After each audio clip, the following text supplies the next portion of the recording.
How are we going to start this? Hello, everybody. It is Saturday. It is Shouting Over Static, a show and tell video game show and tell project. Almost got it. Something. It's something. Something's happening. I am your host for the day, Mark, and I am sitting here live in the studio for the first time in the history of this particular thing, but not in anything, with... Dylan, hello, it's me. And I'm Tom, hello. It's weird that Dylan's here. Even actually weirder that Tom's here, considering we live in the same city, and he could have probably come in for the other ones, but not important. And I'm also here in the internet with... myself, Jack. Hello, how's it going? This is fun. I like waiting for people to say their own names. It really, really confuses them. I didn't know whether I was meant to introduce Dylan and him me. Oh no. Once I start talking in the third person, I don't think I can really stop. We better just not start it then. Yeah, let's not do a third person podcast. How we end up just killing you. How's everyone doing? Whoa. Yeah, not too bad, pretty mate. good. Yeah, it's a good Saturday. Yeah, it was really nice until, it got cloudy while we were sat here. Yeah. These things happen. Yeah, So you're doing alright, Jack? Yeah, it's been miserable in terms of weather in London. It's just grey clouds everywhere at the moment, but, it's alright. Be careful, you're going to dox yourself. People can find out where I live, I don't care. Everyone knows exactly where you are now. Oh, no. They'll triangulate your IP through the static on your voice. No, they won't do that. Okay. So the point of this preposterous venture is that each week someone brings something, a game, usually, hopefully, to the virtual table, and it's a surprise, and then we discuss that game and we see where the conversation goes, because, I don't know, that's better than actually trying to stay current and relevant, right? Yeah, sometimes we talk a bit about news, just because you can't help it, really, can you? Yeah, true say. We could bitch about news for a little bit if people wanted. I know there's one particular news story that I reckon Dylan wants to talk about. Oh, God, yeah, there is.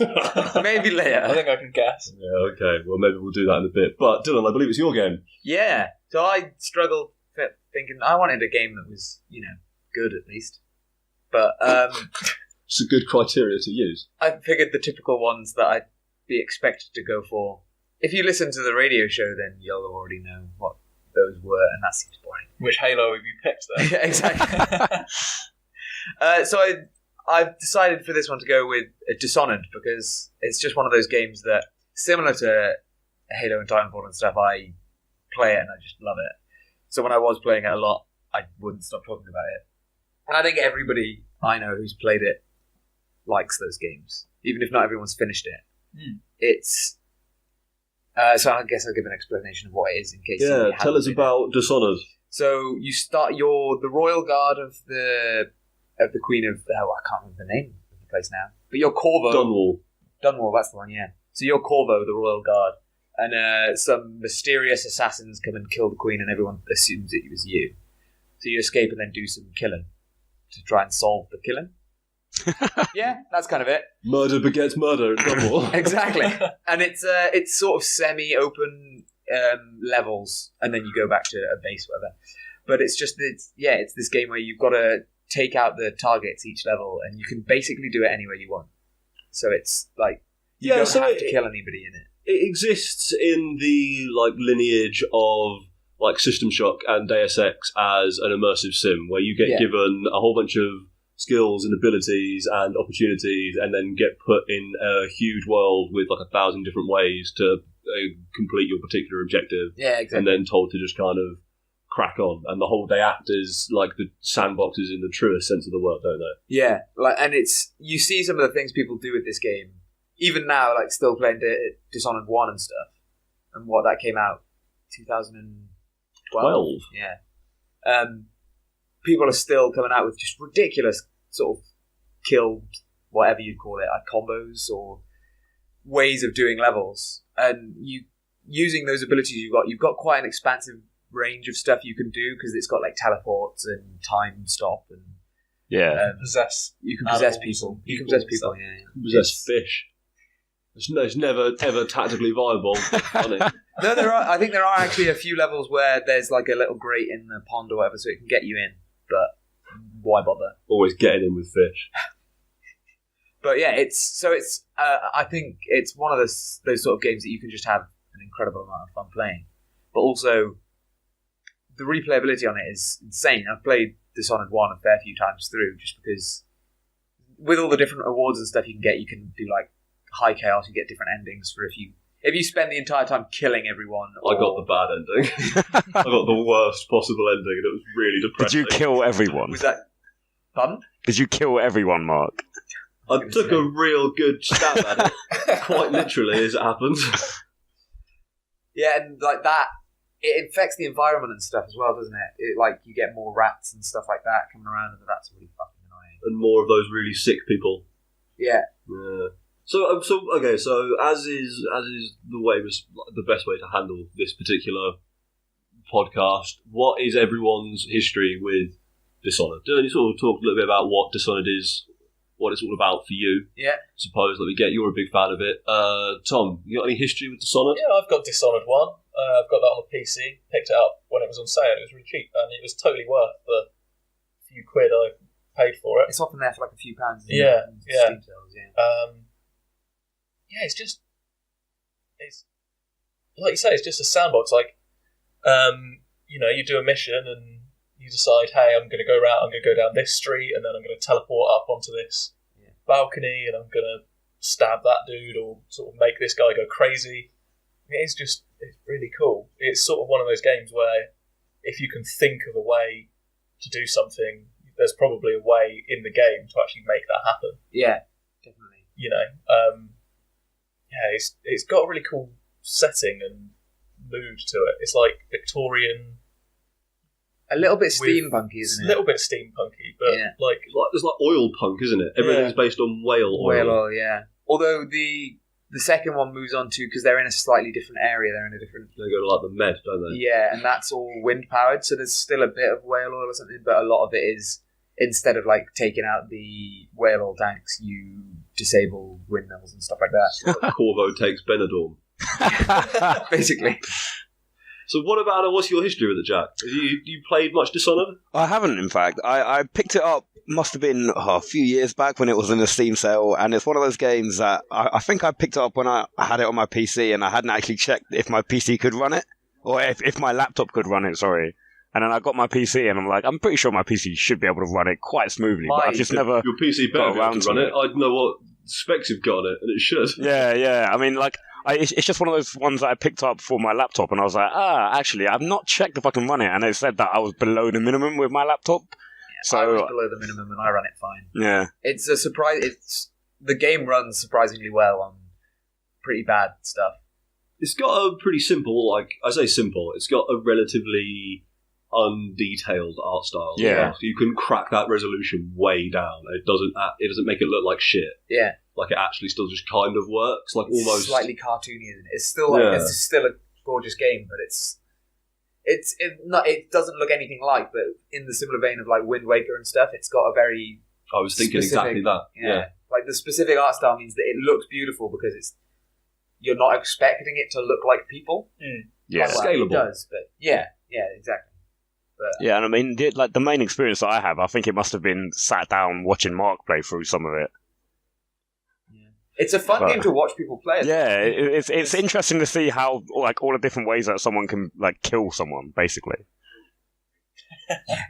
Yeah, because like I was saying, you can go about it many different ways, but then you watch someone else play it and you realise, oh, actually, my friend's going to do this a way I hadn't even thought of. It's something I'd never considered before, and it is really cool to and it's not even like a way you hadn't even considered. Sometimes it will be, I literally didn't even know you could get to that spot to go in that door to be in that room. Yeah, because those levels are so huge, aren't they? There's so much in them. It's like there's bits that you would just never go to if you do it a certain way.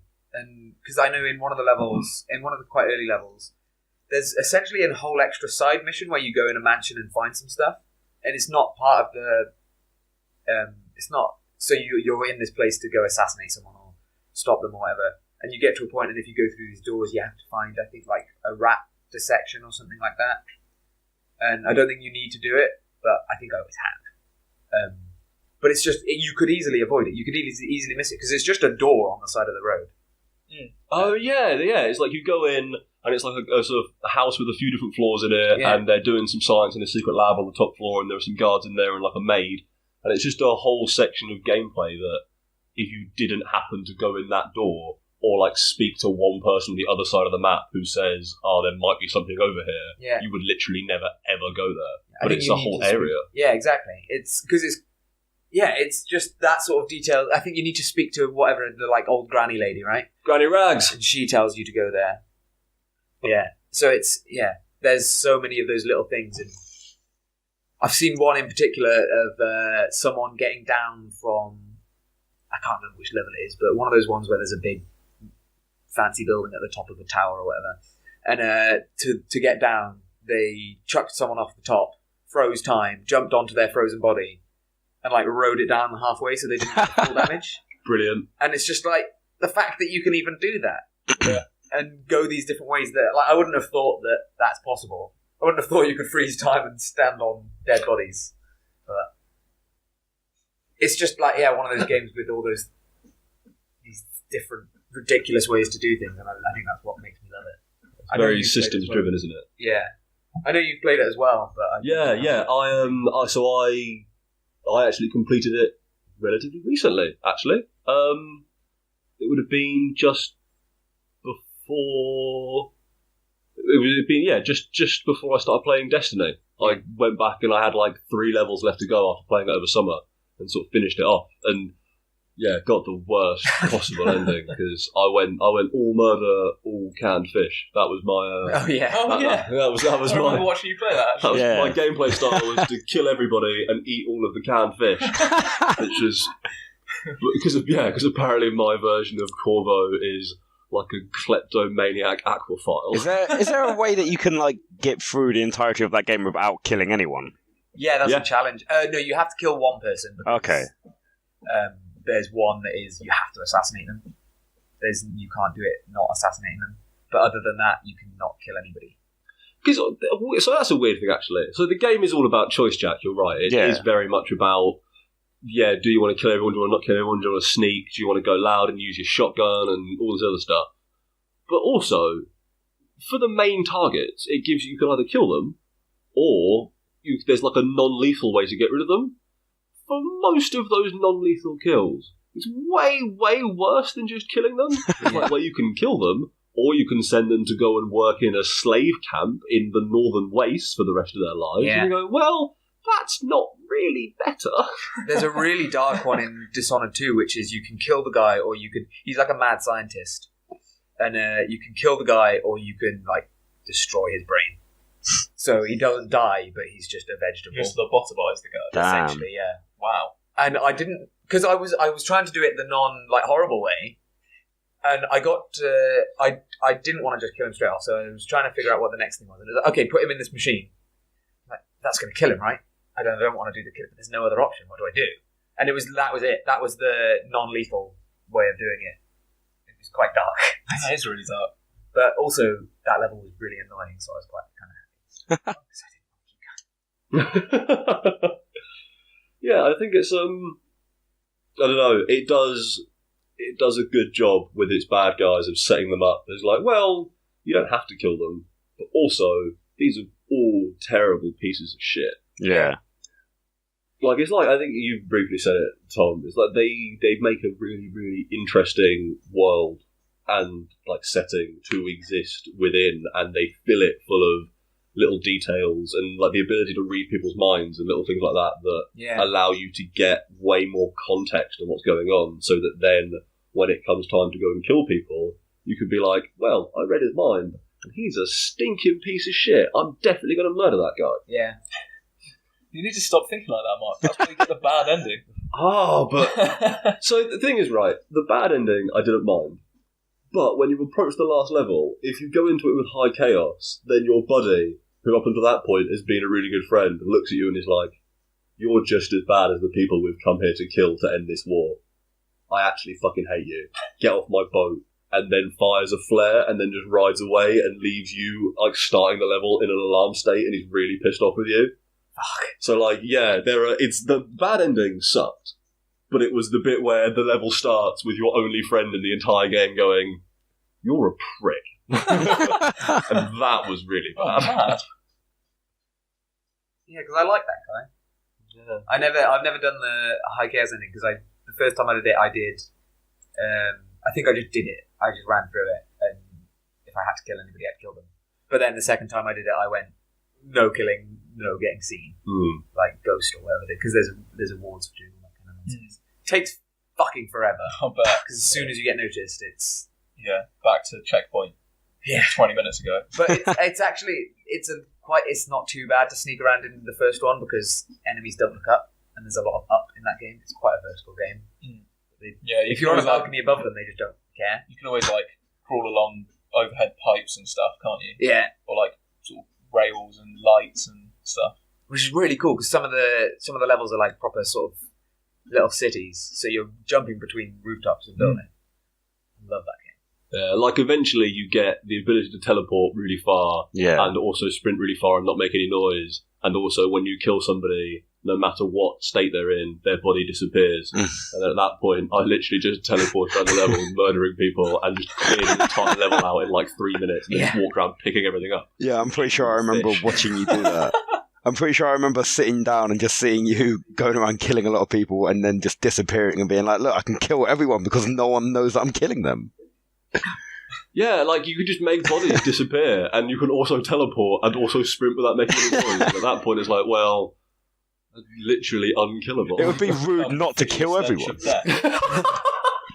the only thing identifying you. Yeah. Just a faint pervasive smell of fish everywhere. All the whale meat's gone, and everyone's dead. Oh man, that's why your friend was so pissed off with you.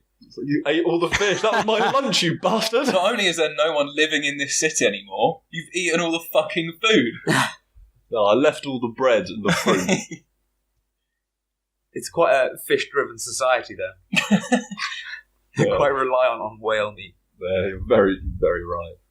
So, like, I think the genre for Dishonored is an immersive sim. Yeah. And there are a lot of other games that fit within that. So does anyone have any sort of past experience with any other games from that kind of genre? I'd probably just say the one thing would be like maybe like some of the Hitman games, because it's sort of that similar style where they give you an objective and it's like you can kill this person, your target, in any way possible. It's sort of one of those style of games. I love the Hitman games. Yeah. Or much like Dishonored as well, very stealth focused. Very much about can you do this without killing anyone or getting caught, and Yeah, definitely. Oh, yeah. I think I've never played the newer Hitman, but I remember playing, at least watching Hitman 2, I think it was, on the PS2. Yep, that is Hitman 2, 3 and 4 are on the PS2. Yeah, so it's a very similar situation in that you get put in an environment and you have to go do stuff. I played like the one I always reminded me of that you said at the beginning is the like Deus Ex Human Revolution and stuff. Oh, I love Human Revolution. Human Revolution is so good. Yeah, like definitely. They're just. I think I'm just a fan of that genre as well. Like futuristic shooters and being someone with some powers. Yeah, I'm just thinking, it's a Deus surprise Ex is that perfect. it's just, we were just saying about how they're really fun to watch other people play, and I know that's true of Hitman. I've watched you, Mark, play Hitman, just sort of walking around fashion shows, pretending to be someone's mum or something. So Helmut Kruger. Yeah, Helmut Kruger. It's a wonder. The power you have as Agent 47 is the ability to be like a 6'3" bald white man who can apparently look like anybody of any nationality. Yeah. But I was just thinking, it's a wonder that games like that are good to watch people play aren't more popular on Twitch. I guess it's only good to watch like those few times, right? So like you could watch Dishonored, someone play through it a few different ways, but then you stop. Whereas a multiplayer game is going to be different every time. I suppose you can watch, you can watch someone play 5 matches of Titanfall or Overwatch every day. It's the difference between watching a film and watching sports, isn't it? You could watch a film a lot of times, but you still wouldn't you wouldn't spend like a weekend watching the same film. This is true. But you could just watch a bunch of sport. was Giant Bomb actually did a video last year for Christmas, one of their Christmas specials, which was a bunch of them sat down in a room and then took it in turns drawing from a hat the disguise and the weapon you had to use to kill the target so it's the disguise and weapon for one of the targets, the disguise and weapon for the other targets, and then also some wildcard randomizer to beat the first level of that new Hitman game. It's fucking right. It's always like you have to be dressed up as the Sheik and you have to use the fire axe. Yeah, it's just so silly. Like, it led to like them hanging off a window ledge, holding a fire axe, just waiting to leap up onto a balcony and hack someone to death. Oh man! Like, yeah, there are. I know exactly what you mean, Tom. I think I know what you mean as well, Dylan. But there are also, you can make it fun to stream and watch by adding like an extra level or something to it. Because honestly, that I've gone back and watched that video a couple of times, and it's just the situations you get in when someone forces constraints on you that aren't just just stealth around. Like, no, you have to use the screwdriver and be dressed like a waiter. Or like one of the wild cards they had was before the end of the level, have to detonate an explosive in the level.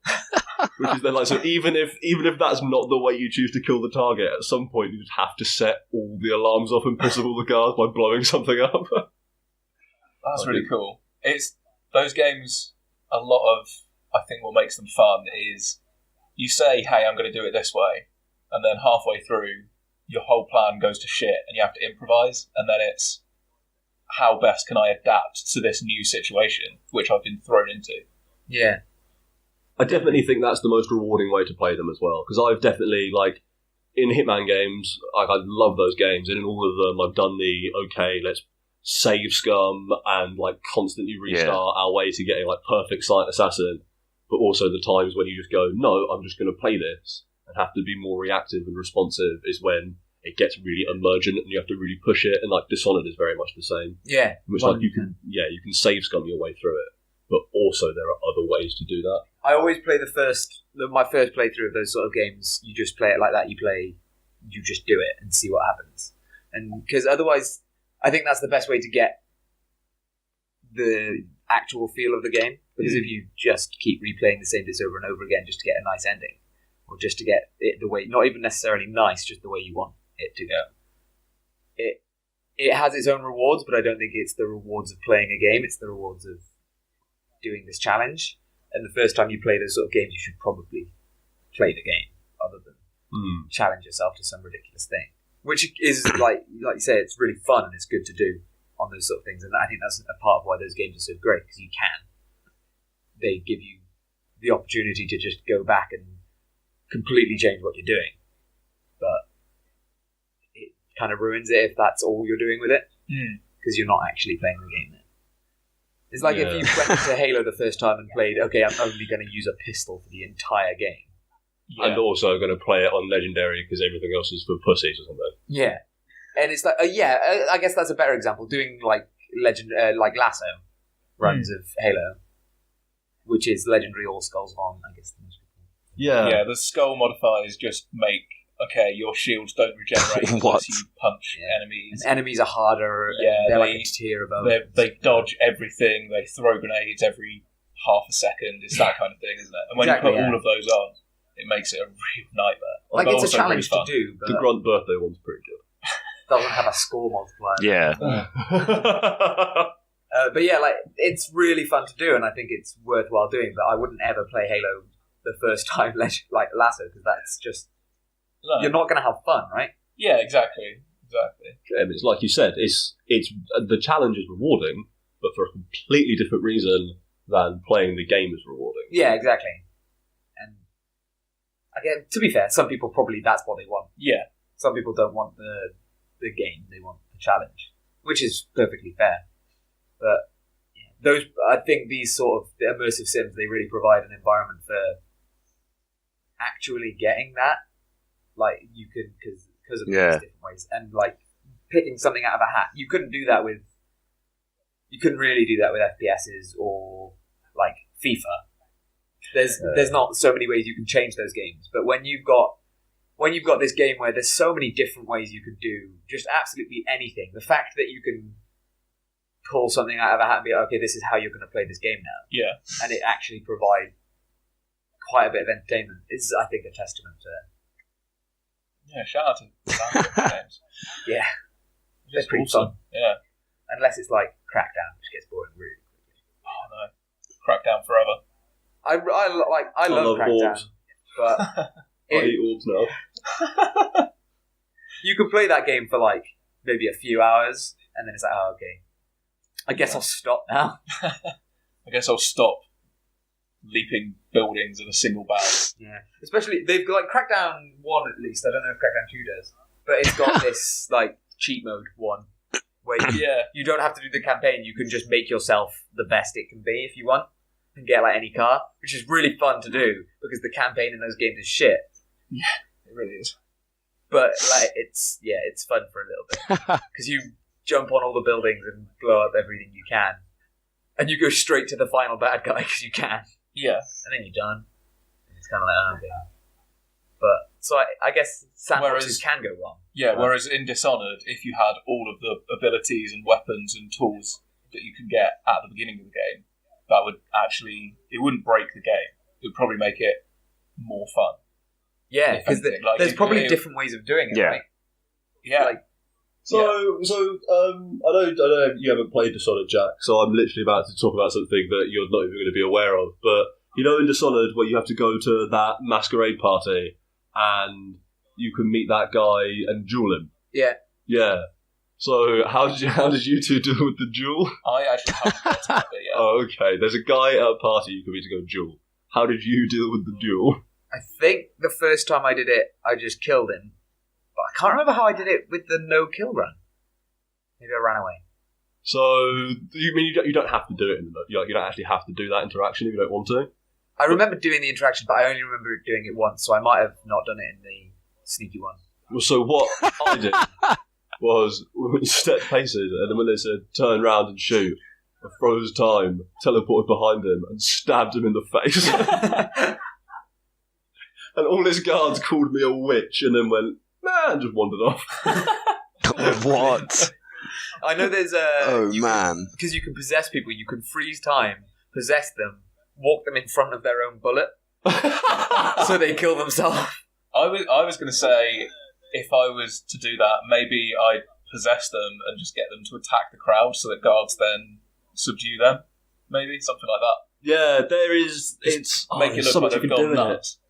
It's a really, really remarkable little video game, isn't it? Mm. Yeah, it really. I'm glad they made this. I played a fair bit of the second one, but I got pissed off with the Clockwork Mansion because it's a great level, but like I can't be bothered sometimes with puzzles.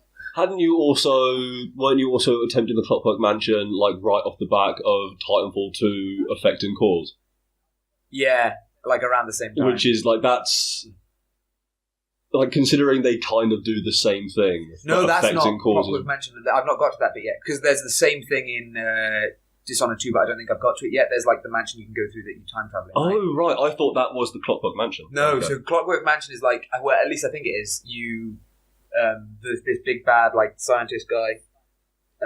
His mansion's full of levers and stuff, and it completely changes the layout. So you've got to like work your way around and actually get to this final point. And I was starting to get, because they've got the hard enemies in it as well that are just like big robots that are hard to kill. And I got to it, and just like, I'm just going to stop. And then I didn't get back to it for a while, which is annoying because I love the game. It turns out I had saved and finished literally at the end of that bit. Like, I had to walk through one more door and the bad guy was there, and I would have finished. And it's like, well. So I should get back into that game because I like it. Yeah, that time travel level that they showed off at 1E3 a couple of years ago, where, what was it, you were like holding the shard of glass? Yeah. Was it? And you sort of flick between two different points in time. Yeah, so you can sort of get through certain doors there. Yeah, and you see in the glass the other timeline, right? Yeah. Yeah. That looked awesome. Yeah. And I haven't played the Titanfall 2 level, which follows a similar... Affecting Cause is one of the best first-person shooter levels ever made, and I say that with absolutely no sense of exaggeration. It's a fucking sick. game level to play. It's unbelievable. To like stand in a room and have a bunch of bad guys run out of a lift and start shooting at you, and then to literally disappear into the future, walk behind where they would be, reappear behind them, and have them all going, "Where did he go?" and then just mow them all down. That's freaking great. Yeah, it's so cool. And there's actually there's like a bit... apparently I like to just disappear and appear behind people and murder them. Yeah. You do it a lot, yeah. Yeah, it's pretty good, man. There's a bit where you're flipping between the times and there's like a recording of this guy on stage, or if you're in the right time, the guy's on stage. And when you're at that area, you can just run past it and he don't see you. But you can run up on stage and he goes like, "Oh, pilot, what are you doing here?" And so if you do that, it changes like how the interactions go in the other timeline later on and stuff like that.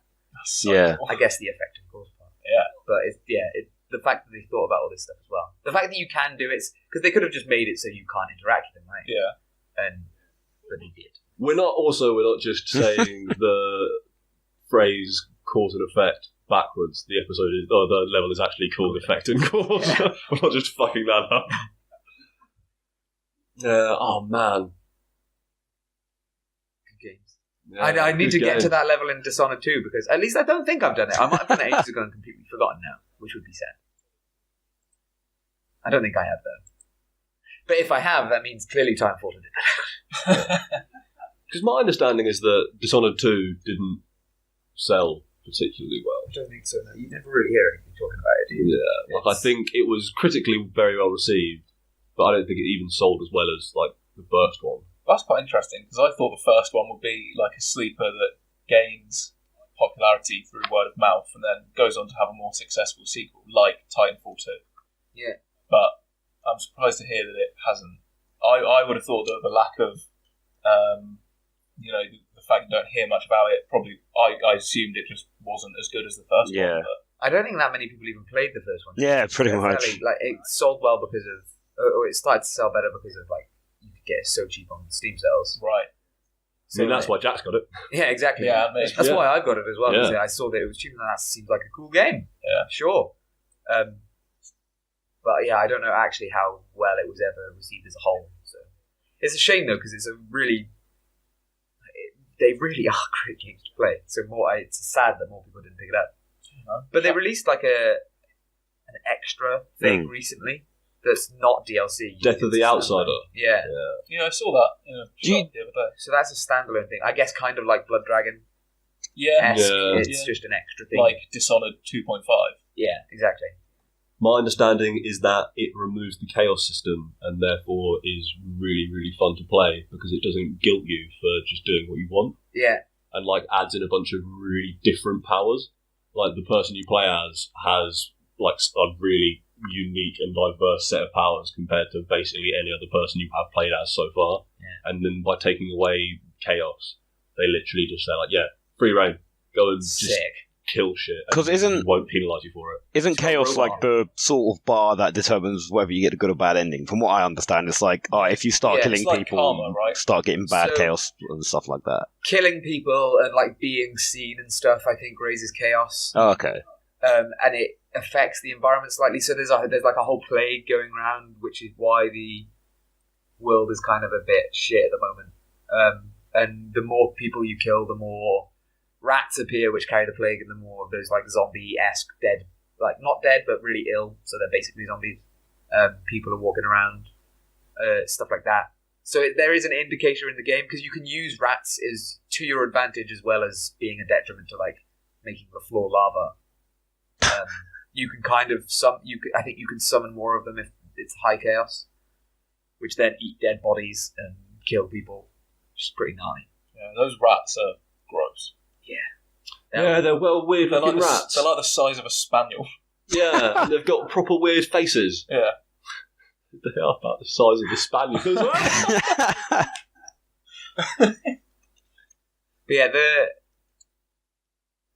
I think that is. I don't know how many endings there actually are though. There's only 2. Are you sure? I think there's a middle one as well. I think there's a low chaos middle one and a high chaos because I remember hearing Dishonored 2 follows on from the middle. No, there are. I think there are. No, there are. It's because it's like One of them is not like a proper ending, I think. Oh, It's just like something happens at the end where because it's like you either do some stuff with the princess and get her back to the throne and things are good, or get her back to the throne and things are bad, or there's like one other one which maybe you don't or something weird like that. Yeah. But I don't think there's... Because I don't think it has neutral chaos. I think it just has like low or high chaos, doesn't it? I think your chaos can be like there's a scale of how chaotic you are at that point. Oh, okay. So the amount of rats does like vary at least a little bit. I don't know. I was full chaos for like mission 2. Man, those rats are huge. Yeah, dude. If you just Oh Google my it. word, yeah. What the hell? Yeah, it's kind of gross. That rat could Damn. like come into your house and open the fridge and start eating your cheese and you can use it for your housemate. That said a lot about our housemates. Like the size of a spaniel.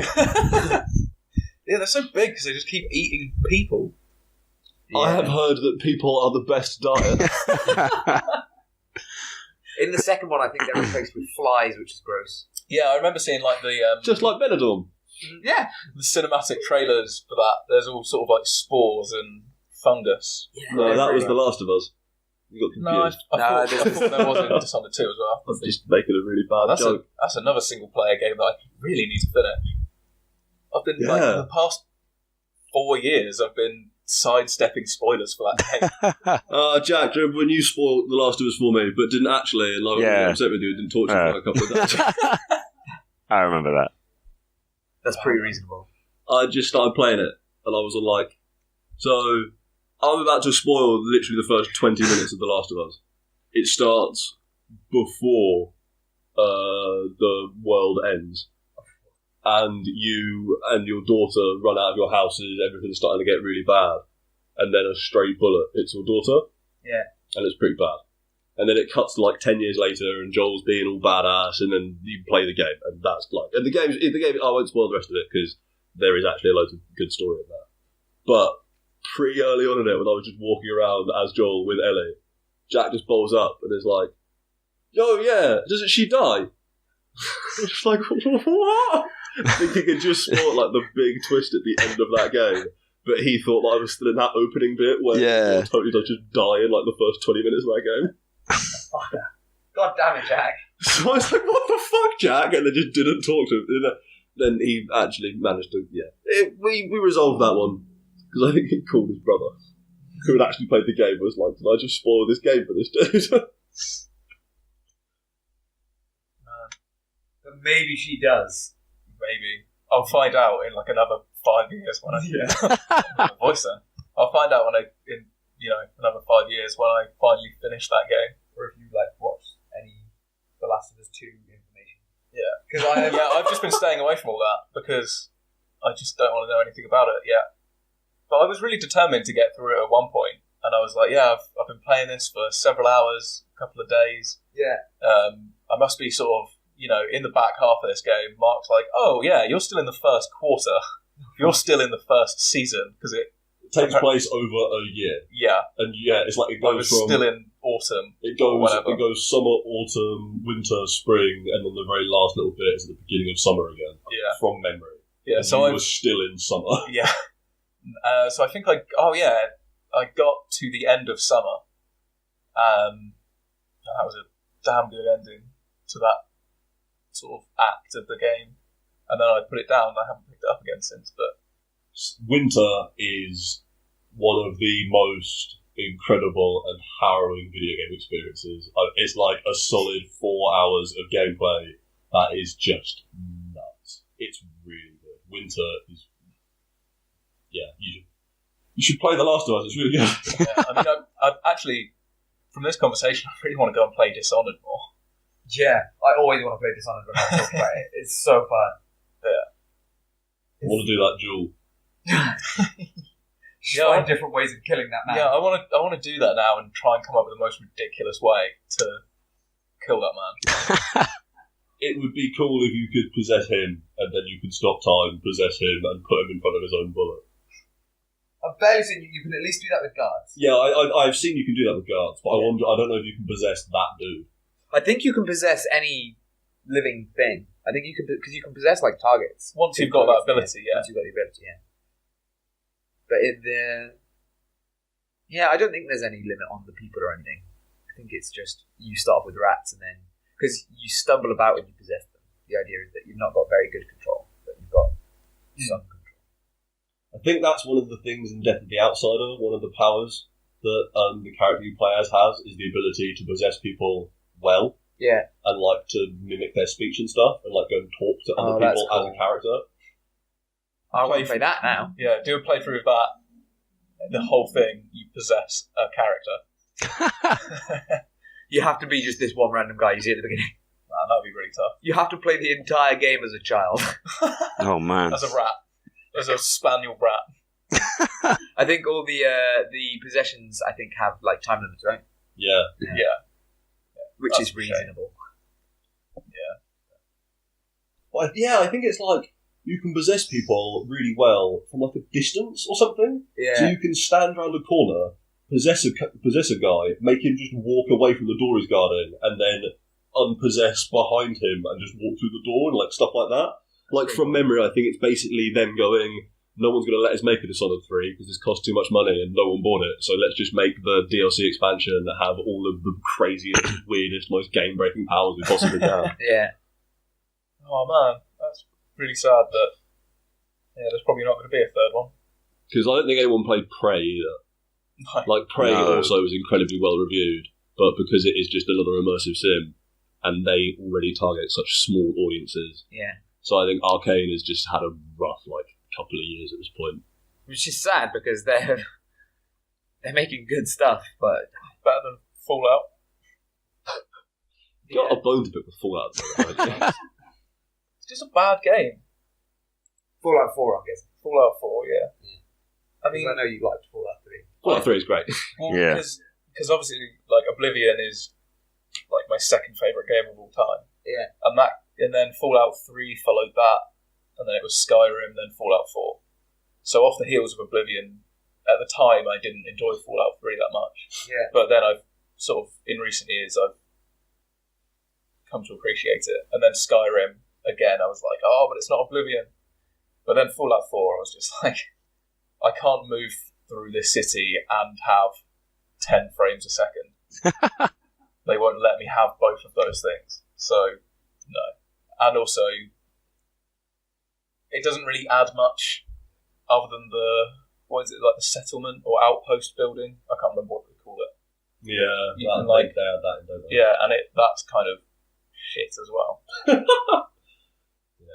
It's it seems that those games have gone from being like these really expansive, you can do a lot of games, to like Oblivion to Skyrim, they took stuff out, right? But Well, yeah, it because seemed like anyway. well, they changed the way. So in Oblivion, you had a weapon hand, and you could also carry a shield. You couldn't do the two swords in a sword in each hand that you can in Skyrim. Yeah. But then you also separately had a spell equipped all the time. Yeah. So you didn't have to then equip a spell in one of your hands or both of your hands, which made magic more usable. Yeah. Because you could always use magic, whereas you kind of have to commit to it in Skyrim. But yeah, I kind of think that engine is too old. They need to really improve that, because I haven't played Morrowind, but they're running on some of the same tech in Fallout 4 that they did in Oblivion. Yeah. And it really shows. Like, when you can only have, 9 people in this quote-unquote city, there's... Yeah. It's just not... It just doesn't work anymore. Well, that's what some of Buggy the as shit as well. Yeah. That's what some of the people are saying. Some people are saying about like Destiny's problems, Destiny 2, is that they're still not that it's got many issues. Like it obviously has some issues, but they're not saying it's necessarily a bad thing. But they're still running on like the Reach engine essentially. Yeah. Which means that they're capped at like 30 frames per second and stuff. Yeah. And their reasoning was that just because of what we've got on, which is reasonable. It's a really gorgeous looking game. But there are lots of gorgeous looking games that run at 60 FPS. Yeah. Because like Titanfall runs pretty well at 60 FPS and still looks good. Halo 5 looks that's got some kind of crazy shit going on. But that The runs. tech in Halo 5 is that's the reason they're saying, yeah, we kind of want to bring it to PC, but we literally can't because it's mental. The wizards won't let us. Yeah, because like, have you ever read about the way the engine works in Halo 5? No, not at all. To keep the frame rate at 60, it runs at like 900p, but then also has adaptive resolution changes depending on what is in the foreground of the shot. So it'd be like if something's in the background, it knows to render it at a noticeably lower than SD resolution because you couldn't tell. Right. And will change that as things move depending on their focus and like, depending on where you're looking. Yeah. Which makes it apparently like it's made bespoke for the Xbox One tech, and like you just can't take it off that engine. But it's also the reason that they managed to make that game look pretty good and run at such a high frame rate. That's really cool. And I'm fairly certain it's the reason that it's not got a split screen. Yeah. Because you just can't do it otherwise, right?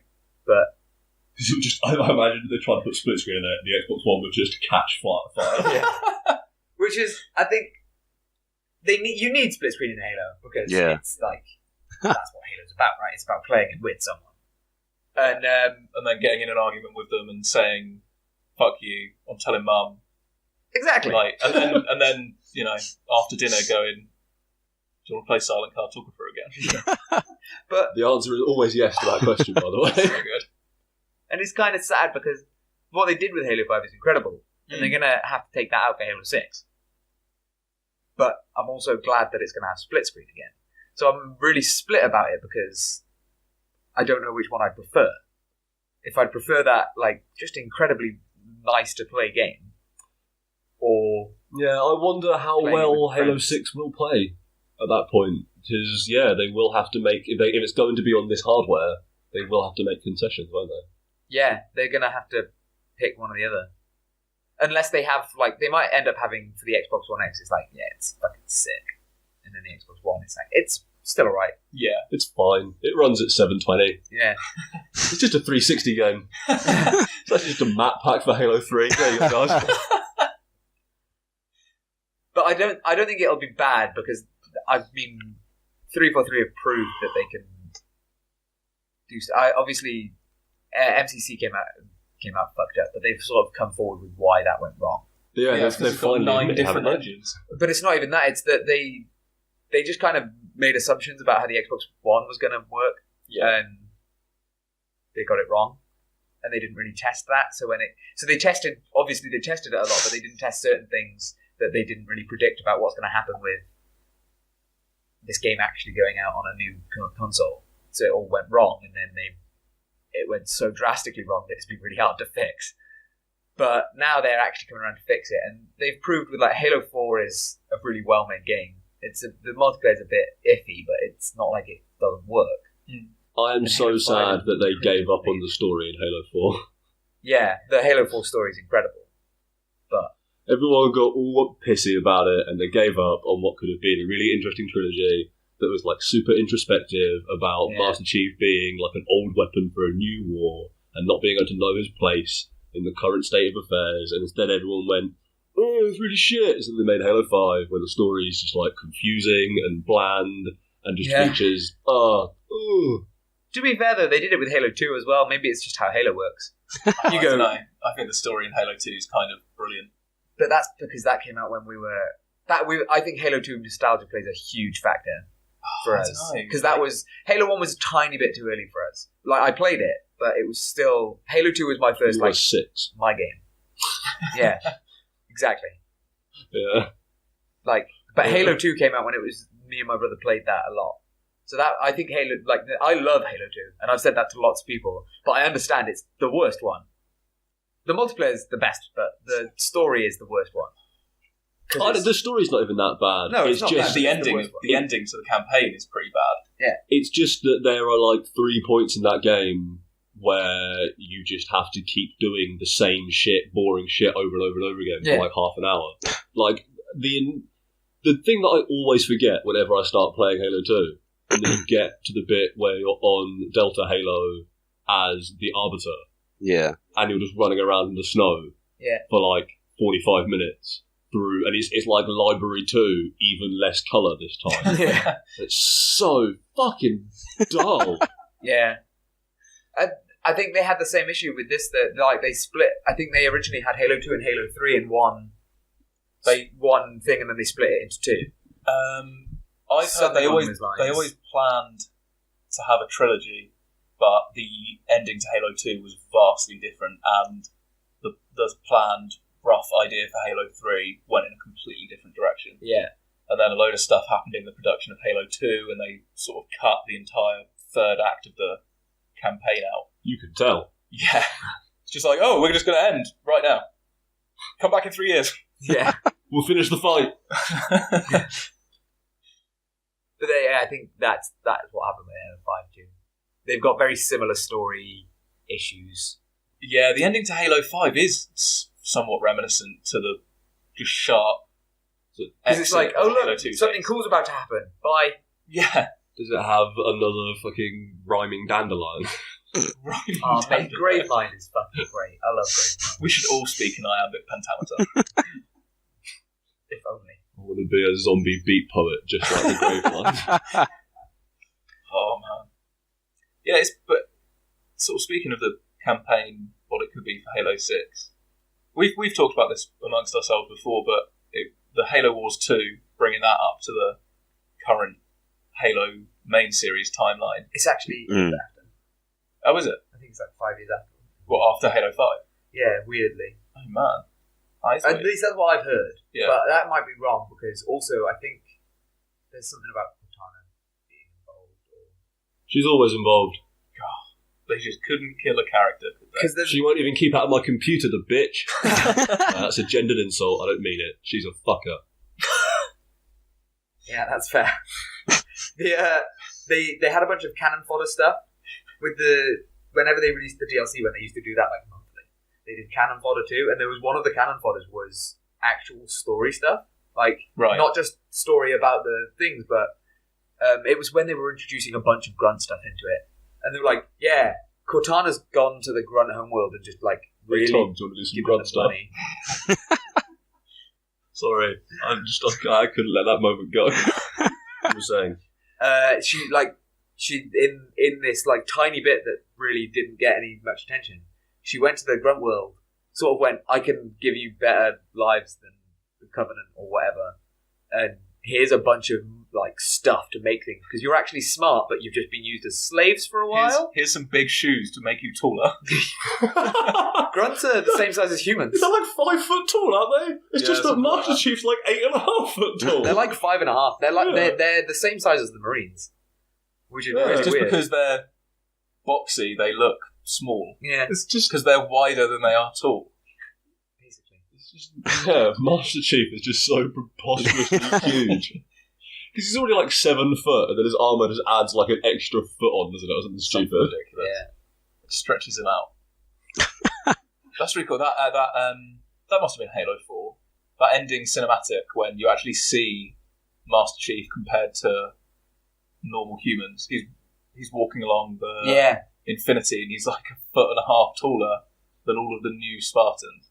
That was an awesome shot. Well, you mean you get that in Halo 2 when like he goes to the award ceremony on Cairo Station. It's and not quite as... He's not as preposterously tall, but he's still like a full head taller than everyone else there. But it's not even the sort of shots they use are less. It doesn't like, draw... holy fucking shit. It doesn't draw your attention to it as much. Yeah. Whereas in that scene in Halo 4, he's walking past everyone just like, Yeah. I'm fucking huge. We're using up all our content for the Halo episode. Yeah, but I feel like we could talk about way more for Halo. Easily. Yeah, I think, well... We did it. I don't know how we moved on to Halo though. Yeah, I have no idea. Talking about sequels, I think. Oh yeah, Dishonored doing. Oh, we were two talking doing about... badly, and then Oh, we talked about... the how frame rate thing. It's better than Fallout. Fallout's got a bad engine, and then we got talking about the Halo engine. Fallout does have a bad engine. You're right. Oh, man. Yeah, it is a crying shame that Arcane probably won't actually make another immersive sim. Yeah, they do it well. Clearly, They're like the only people left in the business doing it at this moment as well. Apart from, is it like Night Dive Studios who are doing the System Shock remake or System Shock 3, one of the two. Yeah, Night Dive is doing, because there's a System Shock remake and System Shock 3. and Night Dive's doing one of those, and someone else is doing the other one. And I guess there will be immersive sims as well, but like Mankind Divided Did pretty badly, right? did really badly, it's my understanding, which again is a shame because those Deus Ex games are pretty good. I'd heard it was good as well, they just didn't do well. Yeah, and like Clearly nobody wants immersive sims at the moment. Was that not the game that was like a single player game that came with loot boxes? it was that was the one where, so the way in Deus Ex the way it works is when you level up you get upgrade points, but also within the level you can find upgrade points which are praxis kits. And that was the one where on release day you could go into like online stores like PSN or Steam or whatever and just pay like £1 per upgrade point and just buy however many upgrade points you wanted straight off the bat. And like you were saying about Dishonored, if you had all of the powers right at the beginning, it wouldn't ruin the game. I guess there's proof almost. It's like they're perfectly happy to give you everything at the start. But they were going to charge you for it. They were going to charge you. Yeah. But yeah, like I guess maybe it's because the only people who really play those games, I think, are people who are already quite deep into gaming, right? Yeah, they don't have mainstream appeal in the slightest. Yeah, and nowadays with games being a lot more mainstream, because obviously they've always been. I think everyone's always played games. It's not like they've ever been that. They're never really outsider or anything. Solitaire, motherfucker. But now everybody plays video games. Mostly, like even if it's just on your phone or whatever. Yeah. So in the whole where there's money to be made, now it's not so much as immersive sims. A few less people play it, but compared to this other game that does make a bit more money, it's not that much different. So we might as well make it. Now it's like, okay, Call of Duty is making a fucking shed load, whereas Dishonored has lost us some money. I think it might have like just broken even or something really miserable like that. Yeah, like it's. But I think also the thing is, as we've said, they are so large and so dense and full of so much bespoke content that they are incredibly expensive to make as well. Because it's not. Yeah, like they want you to make a huge world and have everything be relatively valid and then also be unique. And so at that point, you're just like throwing. And I guess also, imagine being a publisher and going, okay, well, we want to make this huge level. We want to give you all this money to make this massive level, and we're going to have 15 different ways to go through it. And go, okay, does the player need to go through all 15? No. So you're telling me that 14/15 of this game, there's a good chance the player won't even look at. Yeah. It for at least the first run through. Yes. Why am I paying you to make it? Like, I think there is definitely. I can see why they are a hard thing to finance and market because they're just so good. Though. It goes back to our conversation about like games as an art piece, right? It's sort of they warrant being made because they're incredible and they often tell really good stories. Yeah. But why would anybody finance it when there's nothing to be made from that? And even then, with art, if you finance some art, you could get a masterpiece that could sell for millions, or like if you're collecting art. Can't really do that with games, can you? It's a lot harder to make this money off these. Even I mean the actual production costs are huge, and then you've got marketing and that.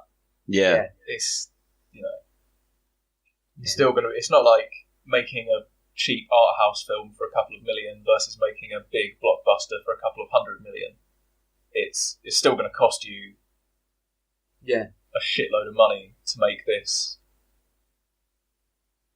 more, this immersive sim. It's going to cost you as much to make that as it is to make a game that's going to sell loot boxes and have Star Wars in it. Which is weird, I guess. Where's the so like things like Skyrim are, I guess, a slight step above these sort of games, right? Because they're RPGs. Oh, yeah. And they're very similar in that you've got, but there's a lot more options on how you can make yourself. But those do, like, so much better. Those often sell really, like, everybody's played Skyrim. Yeah, but is that just an exception? Is that the one RPG that has become the famous one? Yeah, true. That's the thing I'd say. Because, like, Skyrim is on everything. Yeah. You can play it on it's like it's on every platform, remastered and unremastered, everything else, and it's beloved, and people love it, and it was the same also for Oblivion, as well. And people, the Elder Scrolls has a cachet that other RPGs don't have. I think. Yeah, that's true. Like as much as you're right, it sells so much more. I would also suggest that even though there is a greater depth to it, it's nowhere near as mechanically dense. No, definitely not. Because you've got to, for a way bigger thing, you've got to make it a bit simpler, right? There's no way you could have that level of something. You couldn't have that map and then the Dishonored stuff. Because to make it fun and worth playing, you'd have to have that density of map design across the entire thing. Yeah. Whereas Skyrim, because you're a bit more limited in what you can do in certain aspects, it doesn't matter so much. You don't have to have this big city where everything is climbable and accessible. Because you could just be like, oh, you can't get up there. Sorry, you're just a guy. Yeah. I mean, you have in Skyrim, you have those dragon shouts, but they have these. You can only equip one, and it has a cooldown. Whereas in Dishonored, I'm going to teleport, and then I'm going to freeze time and do this one after the other. Like, it's a bit easier to switch between. Yeah, I think. I also do wonder, like, what actually is the popularity of what is the last big fantasy RPG you can think of that has come out and taken the world by storm? Yeah, I guess it's Skyrim. Witcher 3? Even possibly. It critically acclaimed. Yeah. Got a lot of beloved by publicity. fans. Yeah, and I think it sold pretty well. It took us by storm. Yeah. Yeah. It took my life for like a year. But even then, I think Witcher 3 weirdly is like a step between those two, right? Because it's you're limited to your character, and there's I think slightly more limits in how much you can change your person, but then slightly more stuff you can do within that. Yeah, there's like you can't take it. You can't make Geralt a cat who loves bows and magic like you can in Skyrim. But then in Skyrim, you can't make choices that completely affect the outcome of everything from single interactions between fucking vendors all the way up to the fate of the entire area, and it's all written with an according level of like depth and relevance. Yeah. So yeah, you're right. It is an in-betweeny phase where it's like, well, actually, they are putting resources into things that aren't just scale and customizability, but it's still not gone to that level of intense mechanical density. I'd say probably, actually. Metal Gear Solid 5 is very similar to Dishonored in that way of like mechanical density. Like the amount of stuff it gives you and it just puts you in a big play area that's huge and is actually full of shit to do and says, crack on, work out ways to deal with this. Have that bear, go for it. That's almost a guy who is making games for the other, right? Like, so that's kind of that. It's like, okay, I appreciate what games really are. Let's make some fucking sick ass shit. Let's do stuff that no one's ever done in a video game before. Like more whale oil. Oh, more whale oil. Imagine if in Metal Gear Solid 5 you could grease yourself up with whale oil. Instead of just covering yourself with horse poop. I do love the fact, like, you can, at some point you go, this man's clearly not making it for the money, he's clearly an auteur doing it for the art, because there is tactical horse feces in that game. But he does it also on the weekends, just roll in his bar full of money. I don't think my understanding is Metal Gear Solid 5 didn't make the returns that Konami wanted from the amount of money they put into it as well. Again, because that game, much like with things like Dishonored, because of how huge and bespoke and mechanically dense it is, was incredibly expensive. And I think it sold brilliantly. But it's hard to sell brilliantly enough to go. It was like, we've made 20 quid on this, guys. So I go down the pub. Does Metal Gear Solid sell well in Japan? I think so. Yeah, because I know a lot of Western games sell really badly, and it's almost like there's two audiences in general. Like, Skyrim's not going to sell very well in Japan, and Final Fantasy isn't going to sell very well in Europe and North America. Well, I was just wondering if maybe Metal Gear Solid was a bit of a crossover. Well, Metal Gear Solid's weird because Metal Gear Solid 2 didn't even Metal Gear 2 didn't even come out in not Japan until 2007 or something as part of a collector's edition of something else. Yeah. And Metal Gear Solid was their big push into the Western audience, and they did a bunch of crazy stuff with it.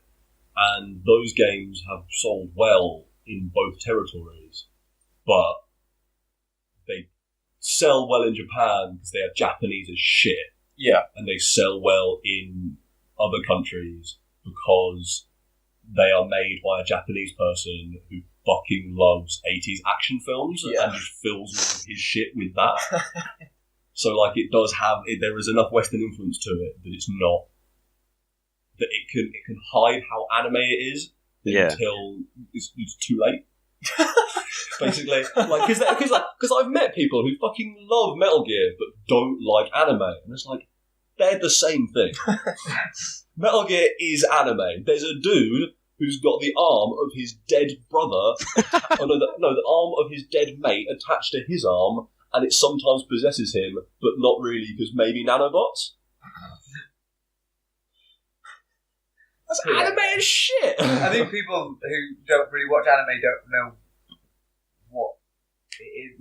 I think there's enough of a bad stigma for anime that it's weird rapey schoolgirl shit, right? It hasn't got schoolgirls or giant talking swords, so it can't be anime. It's no, this is fucking anime. Yeah, it's hard to believe that didn't do that well, considering how many people, how Metal Gear got everywhere, right? That's one of those games that I think lots of people played, but I understand it's I believe it. So in depth. Yeah, I believe 5 did well, but my understanding is compared to the amount of money it took to produce such a preposterously huge video game. And also the fact that they were hey, we're going to do a prologue game, not a prologue level. We're going to release a game, sort of. I've spent probably 20 hours just in Ground Zeroes, just fucking around with the weird parts of that game that you can just go and do stuff with. Yeah, absolutely crazy. I think especially I'm thinking about it. A lot of those Metal Gear games are very immersive silly. Yeah. The ways it lets you do things that you would just never ever expect you to be able to do, and then not only can you do it, it lets you do it well and sort of succeed in a tactical way with it. Yeah, I think in Metal Gear Solid 3, where you can go into one of the toilets and find stinky camo, and you put it on, it surrounds you with flies, and then if you get caught crawling, you can hold a button to lay flat, and then someone comes over to you and goes, "Oh, stinks like a dead body," and just wanders away, and then just leaves it. Shit like that. It's full of these tiny little interactions that I think definitely channel that Dishonored-y, Hitman-y, Deus Ex level of just do what you want to do. Definitely. I guess that's another one sort of almost maybe that there's a spectrum of these. If it goes from immersive sim to how open different parts of it are, right? It's how open is your character, or how open is your ability to move around this environment? Yeah. Because you also get games where your character is completely limited, but you can go anywhere, and the way you can move around that environment is unbelievable, but only in that one limited way. So I guess Just Cause is I was just thinking of Just Cause, or even Assassin's Creed 2. Yeah. As Ezio, you can't do shit with Ezio, but just make his armor 10% better. You can climb every single building in that city, and you can go on every single nook and cranny. Yeah. And you can go and find all those feathers. I don't know why you would, but you could. Yeah, so there's the range of what's open and what's not. Although I've not played Origins yet, I don't know how that is. I still need to play Assassin's Creed 3. That's where I'm at in the series. I skipped it. Oh man. I never played Syndicate either, to be fair, though. I heard Syndicate was really good. Yeah, I've said this before, I think, on either this podcast or the radio show. I'm a big fan of it. I like 2 and 4. They're really good. They're some of my favourite games. 4's incredible. Yeah, I played all 4 over 1. Love that game. The water in Origins, saw a gif of that the other day. It's unbelievable. Like, that looks incredible. The way it moves around you just swimming around. You seen that crocodile glitch in Origins? Yeah. What? They model apparently the skeleton model for a crocodile is a like reprogrammed skeletal model for a human character. So if they glitch out, the crocodile stands up and like reshapes its head and moves its arms, and it just looks like a person wearing a crocodile suit walking around with 2 legs. Holy shit. Yeah. It's well What the hell? I need to find that. That's really funny. Well, we're just past the 1 hour mark, and if we're now talking about crocodiles with 2 legs, I'd say we've probably pushed Dishonored and the immersive sim as far as it can go. Yeah, definitely. I think we've had a good discussion about that. Yeah, it's been good. It's actually been, I think, a bit more focused than some of our other ones. We've stayed on immersive sims to the end. We managed to talk about Witcher 3 for a long time. And Yeah. We talked about Halo a weird amount, but we actually stayed quite on. I was impressed with us. Jack, I'm sorry, it's been a bit of a quiet. That's alright. It's been nice listening to it. I mean, like I said, I haven't actually played Dishonored, but it's certainly one of those games that is like on my list of games to play that I've got from sales that I've just been laying around in my Steam library forever. Yeah. You definitely need to play it. Yeah. Well, it's your week next week, Jack. So you'll get a word in. That's, for That's sure. alright, mate. Like I say, it's been interesting, like hearing you guys talk about it. Yeah, I guess it's one of those unfortunate things where we've picked a genre that I guess you don't have the most experience in, and then like Tom's played a bit of it, and then I guess myself and Dylan are actually both pretty massive into stealth games and immersive sims.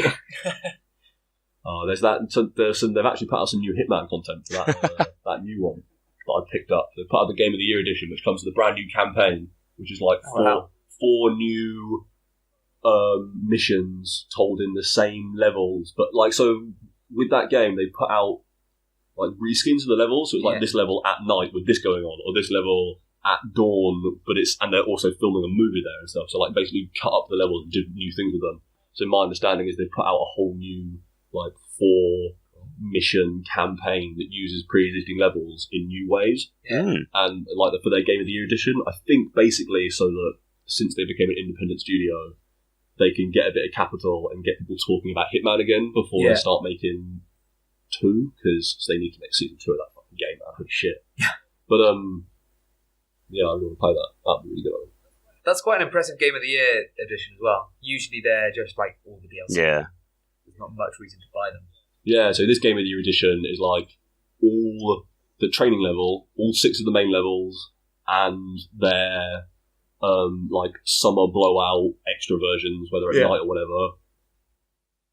A whole new campaign, 4 brand new outfit packs that let you dress up as like a clown and other stuff.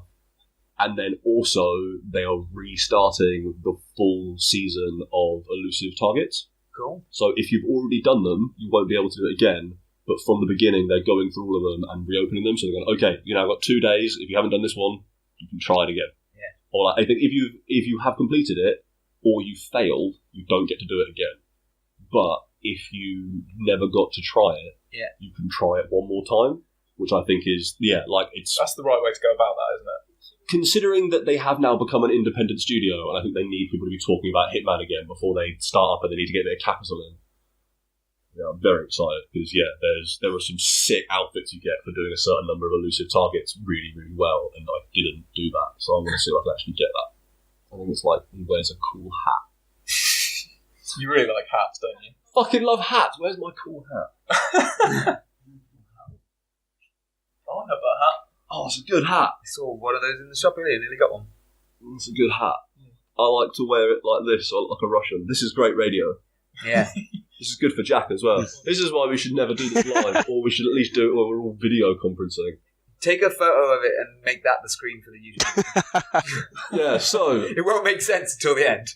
But then as you're like, that's why there's a hat. Okay, well, I'm not going to do that. And what I'm actually going to say is, from me and Jack and Dylan and Tom and Dishonored, goodbye Thank you for listening. That was episode 5 of Shouting Over Static, a video game show and tell. Thanks for listening. Bye. Bye.